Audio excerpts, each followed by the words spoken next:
Okay, I'm late to the party on this one because I swore I would never film this video because I am so sensitive, but for whatever reason this morning, I woke up feeling ready to get hurt. So today I am reacting to your assumptions about me and I'm addressing some things that I've been avoiding. Honestly, guilty on this one too. You guys are nailing me. I'm gonna cry. Thank you for thinking I'm that kind of person.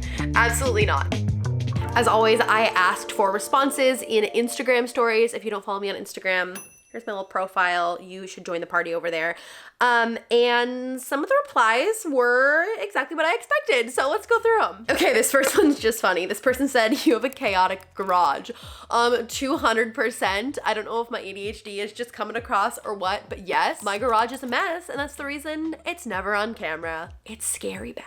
I'm also the kind of person where when you come over, there are certain drawers I pray you do not open because it is just everything shoved in there to get it off the counters. Your house is only ever clean when you're filming.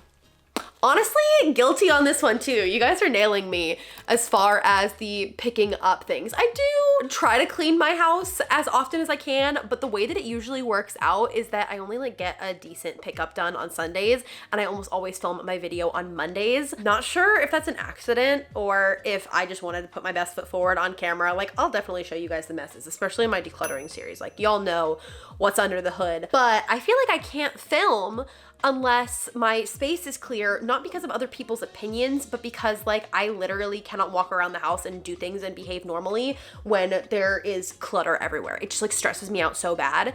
So vlog days are the days where I'm not just like at my computer and only my office needs to be tidied. So whether that's correlation or causation, I will leave that up to you. But yeah, I have a really hard time keeping my house clean.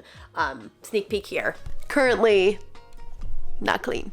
You lose your cool with your kids offline and only show the good times for aesthetics. Not holding back on that one. It's all right. I knew what I was getting into. I would say that this is both true and false. And the reason might not be what you think. I always try to be very transparent about when I have like lost my cool with my kids or when they are behaving poorly, and I'll talk about it to the camera, but I will never film the actual moments when that is happening. And that's not because I want people to think that I'm a perfect mom. It's because I'm trying to respect my kids' privacy, and like posting their tantrums online just feels violating to me. So that is not something that I will ever do. I will also say that I don't lose my cool with my kids that often, and that's not to say that I'm like a perfect mom or anything like that. Like, the areas that I struggle with them are just different. Like, I have a really hard time staying present with my kids. I feel like I can often be working too much when I'm with my kids, not giving them my full attention. But as far as like losing my temper or my cool, that is something that just like thankfully doesn't happen all that often. But it definitely does still happen. I think we all lose our cool with our kids sometimes. Like, when I'm pulling out the first and the middle name, that's when I know that I need to take a few deep breaths and I need to calm down. This one says, you only let your kids wear clothes that fit your aesthetic. I feel like this is true up to like age 2.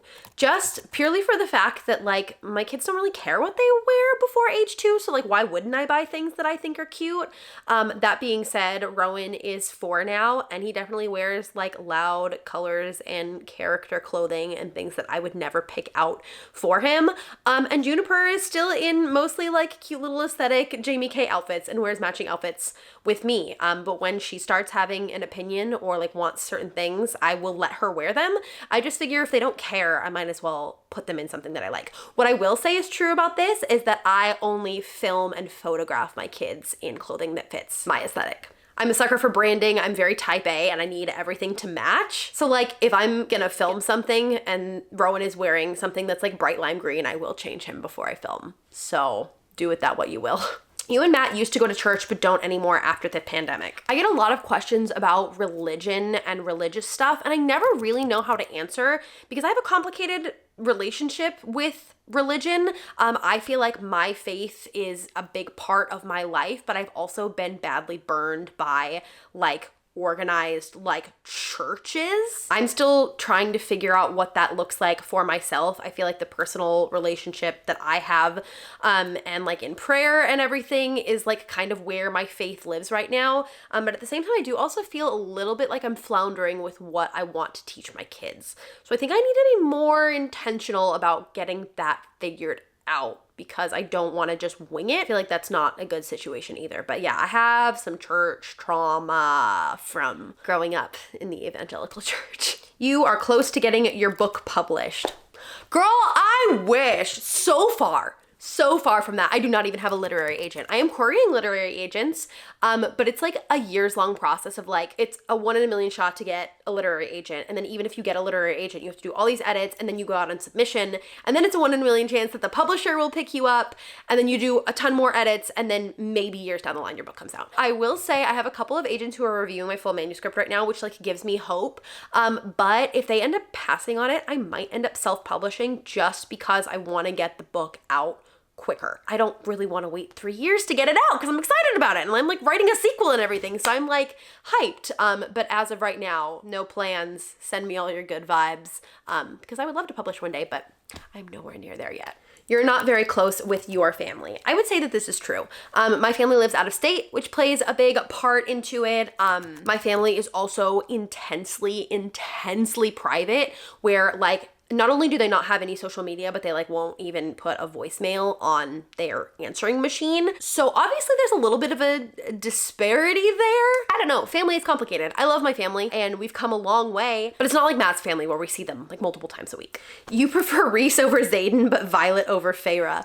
That's interesting. Definitely Reese over Zaden. I mean, I love Zaden, but Reese has my whole heart. I like both Violet and Feyre, but Violet has some of the same health issues that I have, so I do feel like I have a stronger connection to her because of that, and I feel like her emotional journey resonates with me a lot, so I'm gonna say that one's true. Still love Feyre though. I've cosplayed Feyre, I haven't cosplayed Violet. You will move back to California. I don't think so. I don't think this one's true. Honestly, to be totally candid with you, I don't see a world in which we could ever afford to live in California again. I just don't think that that's like in the cards for us. I miss it a lot, especially the weather and the beach. But you know, our family and friends are up here and the cost of living is better. Not overall, but specifically our housing situation is a lot better. So I don't think so. I would love to move to like Montana or Colorado, but Matt was a hard no on that. So I think we're staying put. You'll pick a scone over a muffin. True, every time. You are an Enneagram 4. You almost got that one. I'm a 3-wing 4. But my 4-wing is very strong to the point where it was like a point away from being a 4-wing 3.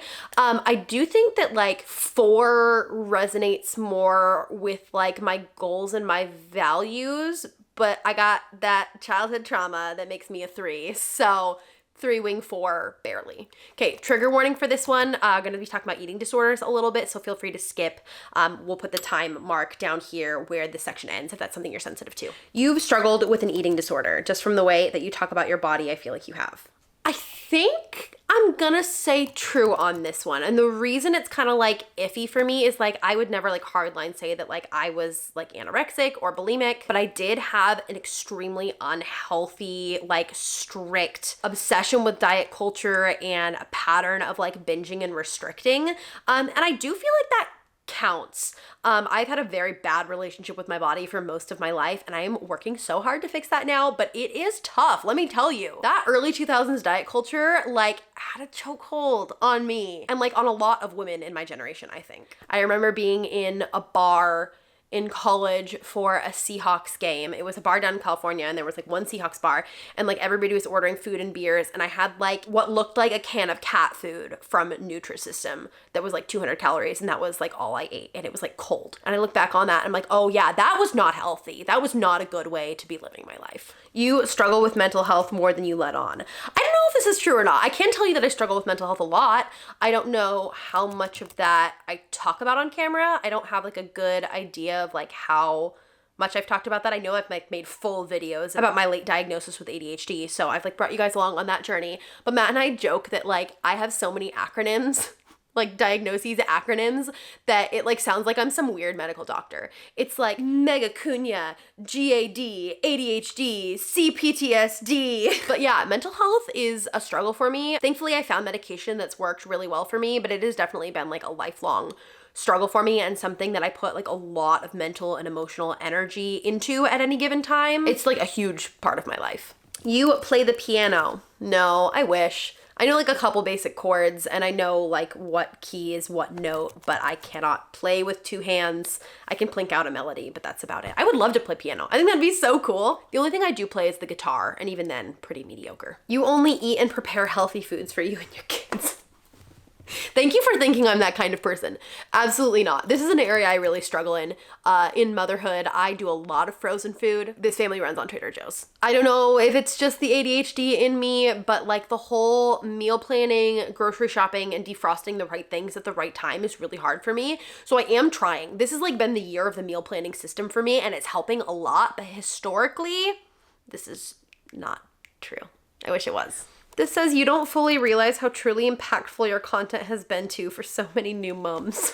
I'm gonna cry. Thank you. That's so sweet. I don't have a reaction to that other than like crying in the club. Thank you. That's so kind. It is strange to me when I like meet people out and about and they get nervous around me and I'm like, I'm just a person. I'm like not even cool. Like you're probably cooler than I am. Please don't be nervous. Like that's strange for me. And I'm of course so grateful, especially when somebody comes up to me and is like, hey, you inspired me to have an unmedicated birth, or like you helped me through this part of like the newborn stage that was really hard. Like that means more to me than anything.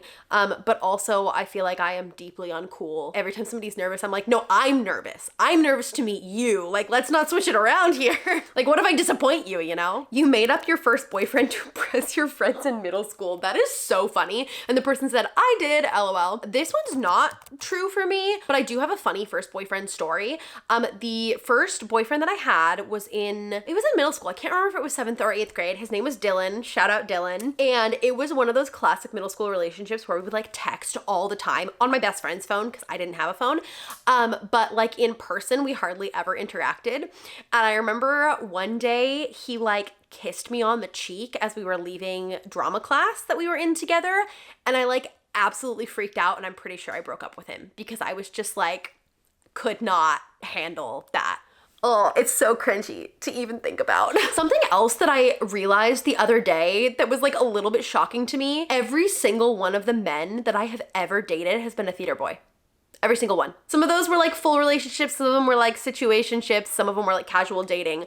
The like 2 serious boyfriends that I had, one of them being Matt, were like theater kids. Matt and I met doing Shakespeare in the Park show.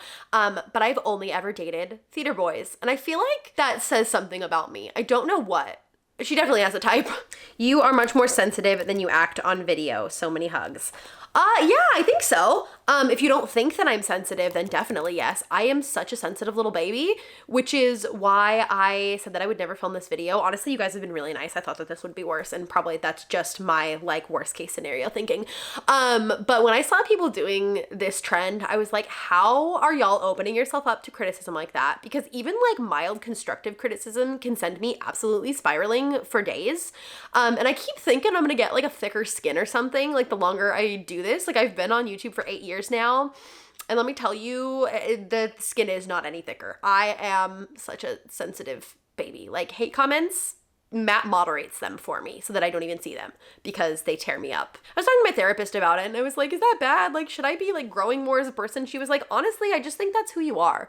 Like, I don't think anybody's ever gonna like say something mean to you and you're not gonna be affected by it. Like, you're a highly sensitive, very emotional, very passionate person. And I think that that's just who you are. And I was like, okay. You would be open to being friends with a viewer if you met them at a park or out and about. 100%. If you live in the Seattle area, please let's be friends. I need more mom friends. 100%. You feel left out from your influencer friends who are having more babies. Yes, absolutely. I am forever envious of people who are pregnant and have newborns. I think I just always will be. Even though I didn't like pregnancy, every time I see somebody have a newborn, I'm like, should I have another newborn? But we've made the decision that we're done, and I do think it's the right decision. But it does feel kind of hard to be a little bit left behind and know that other people have all these exciting things ahead of them and that I'm kind of out of that stage of life. Sometimes it's a little melancholy to realize that like all of the like major milestones, like getting married, buying a house, having babies, like all of that stuff is behind me. And that sounds sad. And it is sad, I guess. I know there are so many like things that will still happen that will feel so exciting. But as far as like the checklist of things that like the American dream would have you do with your life, which is like a whole other tangent, I've like gotten to the end of that checklist and I'm like, I guess I'm just boring now. You have considered leaving social media. Yeah, absolutely. Frequently. And it is A, because I'm such a sensitive child. B, because it is so much more work than I realized it would be. And the majority of like the hours and hours and hours and hours I spend at a computer every week are like not the fun creative part of like filming and making videos. It's like a lot of financial stuff and contracts and I don't know, that is not my favorite. But you guys keep me coming back to it again and again because I just, the love that I have for this community and the gratitude that I have for this community is like so potent that even if this is only 10% of my job, it's worth doing just for that 10%. And I don't see me leaving anytime soon. So like, don't take this as like, yeah, I'm going to leave social media. It has been a little bit discouraging lately. Like I said in my vlog a little while back, because the algorithm has been frustrating and job security is like a whole thing. And like not knowing how much money, if any, you're going to make on any given month is really stressful. But I think that I will always do it in some capacity. Even if like 10 years from now, I'm not doing it as like a full-time job anymore, like I think I'll still be making videos because I love it. And the parts that I am maybe not so stoked about are the business parts of it. It started as a hobby. I did it, for 3 or 4 years without ever making a dime. And that was so fun. So yeah, I have thought about leaving it. It is a lot to get other people's opinions about your life and all the choices that you make and all of the criticism constantly. But what completely outweighs that is the kindness and the community and this feeling that we have of like, we're in this together. Like when people send me a message of like, oh my gosh, I felt so much less alone when you posted this. I'm like, thank you for telling me that because now I feel less alone. And I was feeling really alone when I made that. So I think the pros definitely outweigh the cons. But there have been moments after like particularly nasty hate comments where I'm like, maybe I should just quit. And then Matt helps talk me off the ledge and I'm fine in a few days. Okay, I'll do one more. The only reason you're not homeschooling your kids is because you can't afford it. I wouldn't say it's the only reason. I would say that it is a big part of it, as far as just like having that time off of work versus like having them in a traditional school, which is also like a little bit of childcare. But I also think that I don't personally have the patience to do that well. And I admire the people who do so much, but that's just not me. And I also feel like in the early years, I feel like I could do it. But in the later years, like in high school, I don't have the level of expertise in like chemistry and calculus and things that I would want them to have access to in their education. I just don't think that homeschool is the path for us. And I think there's a lot of pressure on social media to homeschool your kids. And it's great for people who can do it. Like so much respect for that, but it's also not an option for some families. And I think that we are included in that. And you're right, the finances are definitely a big part of it. Wow, y'all went way easier on me than I thought you would. Maybe it's because I just posted on Instagram and I didn't even like go the full 24 hours before I actually made the video. So a lot of the people who answered were the people that like have their notifications on because they like to see my stuff. But thank you guys for being so nice. I really appreciate it. I would say let me know what assumptions you have about me in the comments. But I'm also a little bit terrified to do that. So maybe feel free to go ahead. If there are any crazy ones, Matt will help me out with it. But regardless, thank you guys so much for watching this video. I love you lots and I can't wait to see you in my next one. Bye! I follow only golden, golden, golden, golden.